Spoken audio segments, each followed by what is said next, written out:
বাইরে ভাই আজকে ভেবেছিলাম যে চেন্নাই খেলাটা পুরোপুরি দেখব, সেই জন্য বইয়ের টেবিলে বই রাইখা টিভির সামনে বসেছিলাম।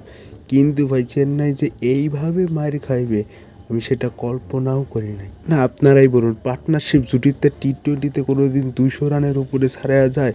ভাই চেন্নাইয়ের বলারদের এত কুত্তা মারা মারছে যে ভাই দুদিন চেন্নাইয়ের বলাররা তো বলিংই করতে পারবে না। দেখা যায় আসলে দোষটা কারো না, দোষটা আবারই।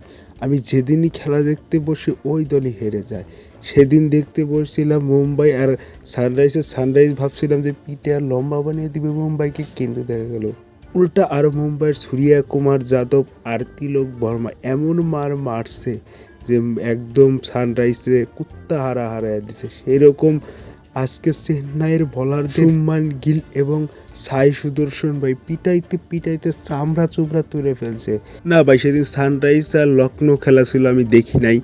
সকালবেলায় যখন স্কোরটা দেখি তখন দেখি যে 10 উইকেটে জিতে গেছে ভাই। অভিষেক শর্মার হেড সেদিন এমন পিটাইছে, আজকে খেলে আমি চিন্তা করলাম এইখানে যদি ট্রেভিস হেড এবং অভিষেক শর্মা থাকতো তাহলে ভাই আজকের রান 350 নিচে হইতো না।